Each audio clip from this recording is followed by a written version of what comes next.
Hey guys, so happy Pride Day, happy Pride Month. And today I'm gonna speak about some topic that I never spoke about for some reason, but I feel comfortable now. So coming out when you're younger, and not to your parents because we already know my experience, but in society how they perceived me coming out. Okay, so let's go back when I was 2016. Yeah, when I came out in 2016, right? So that same year, I decided to go to the UK. So I was leaving Spain and I was going to the UK to a boarding school, right? Uh, Matter or not, that school was full of international kids, but also they were really smart compared to me. I don't know how the fuck I got in, to be honest. I think I cheated on my exam, to be honest. They helped me a lot in the other school. So yeah, that's how I got in. Um, so I got there and okay, it started good the year, but then during the time of the period, I remember it was before Christmas and when I started, so September, so around November, October, right? I came out, and I just remember before coming out, there was like a counselor in the school, okay. So I started talking to her and telling her how I felt, and she encouraged me to be kind of myself, kind of. Um, the so was back in the day. I don't think they can ask this question, but the first question they asked me, and everybody asks, is if they gave you a tutu, right? Like a tutu, would you be wearing it in public? My answer was no. I'd rather wear other stuff that's not a tutu and revealing. Um, but so that was the question in the day, and I said yes because I thought it was a criteria, not like you have to wear it, but I thought they were gonna say if I say no, like oh well, you are kind of like bullshitting all this. So I said yes. That was one of the questions back in the day for gender dysphoria, right? Like a scenario, basically. I don't know why. Till this day, I haven't worn a tutu. So yeah. Um, So basically, I went to counseling a few weeks, and I was speaking about how I felt, my dysphoria, and I also told them that it wasn't the first time that I felt like this. Back in Spain, before leaving, I was already showing gender dysphoria. Hey, I would change my names to a female name and everything else. Yeah, I don't know how that came about, but dysphoria, right? At the time, I didn't know what transgender was. So when I was like 12, 13, and I was discovering myself, I didn't know what it was, but I knew the first like thought that I had, more or less, that I remember is I wish I was born female. And that was like around 12, 11 years old. Yes, when I was younger, yes, I wasn't your quote unquote heterosexual guy that would like my parents would get mad at me because I wouldn't like participate, like I wouldn't like join in into like the masculine um sports and stuff like that. Like I would rather play fairies and mothers and dads. Yeah, weird, right? And when we play mothers and dads, I was always the mother for some fucking reason. I never explained it to myself until now, obviously. Yeah. Anyway, going back to the counseling and all that, uh, I remember that one afternoon I wrote an email with their help. So it wasn't like just a normal casual email. It was well written. Sadly, I don't have that email to show you guys. Um, that's really disappointing, to be honest. Um, but yeah, I sent an email saying how I felt and everything else. Sent it. This was during counseling, so it was like around like 12. So after that, in the afternoon, my parents called me. They were mad, blah, blah. We all know that.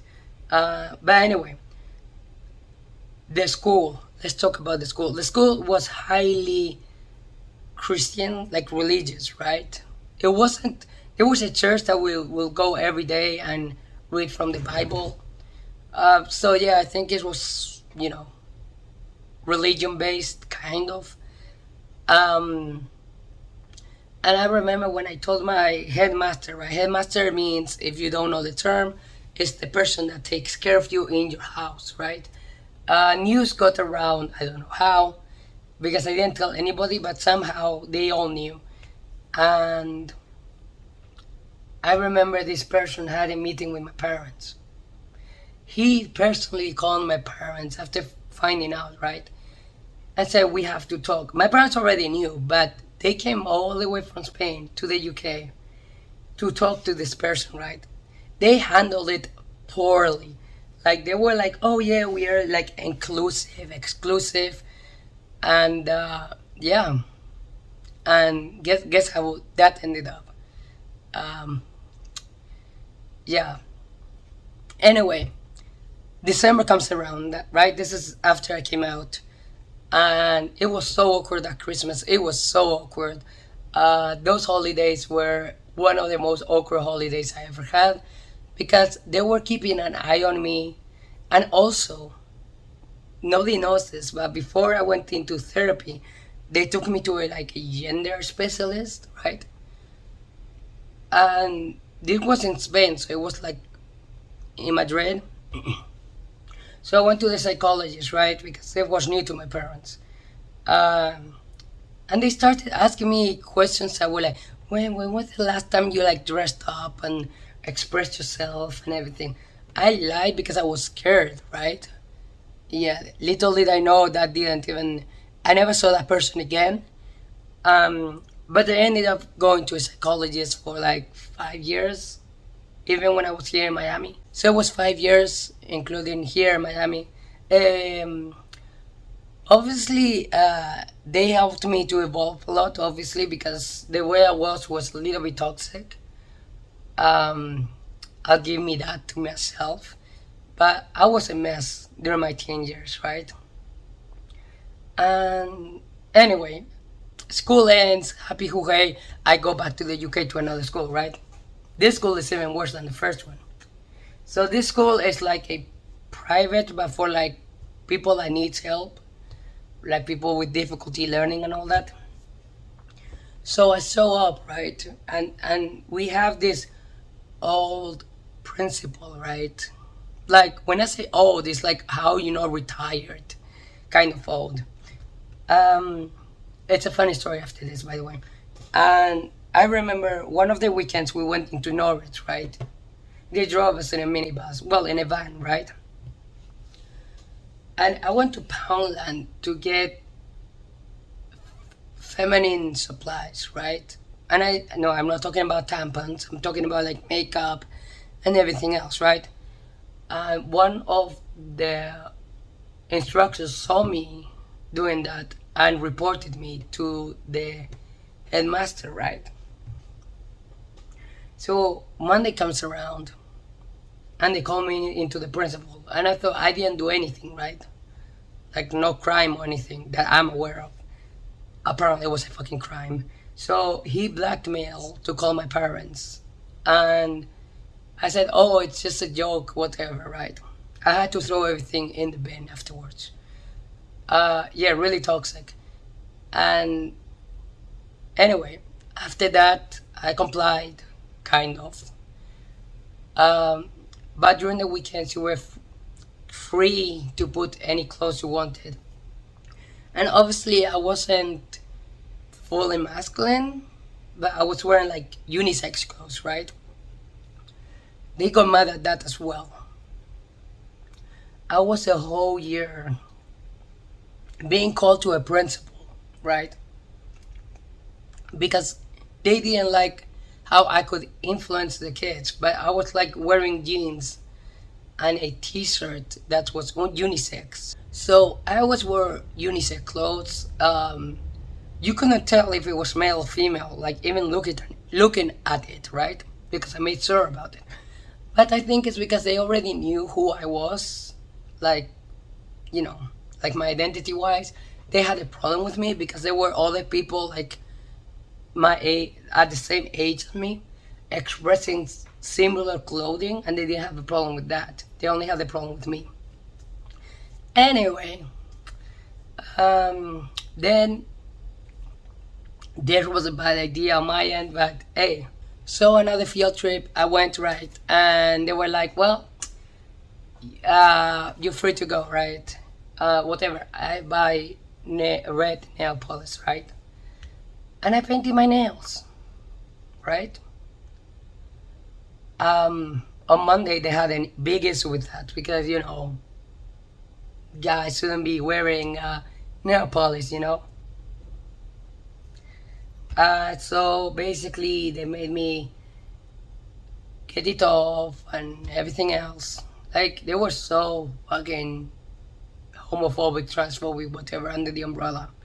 Anything different that they viewed different, they hated it. And they had an issue with me making videos as well. I remember I made a video in my room, right? Because I was boarding, so I had my own room. And I would record videos just like this.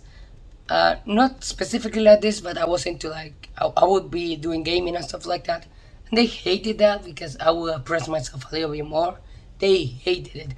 And to punish me, because, they were like, well, if you want to be a woman, then you're going to do all the chores in the house.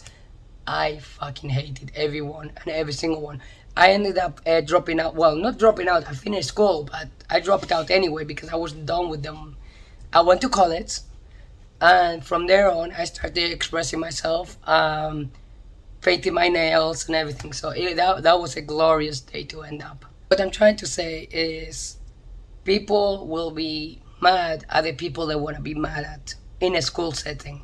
So they may be biased. Like, if I didn't tell them I was trans, they wouldn't care if I painted my nails or anything. But because I am trans, they have an issue with it. You see where I'm coming from? Like, people are so dumb. And if you notice, my voice is a little bit cracked. It's just because my voice left and it's coming back.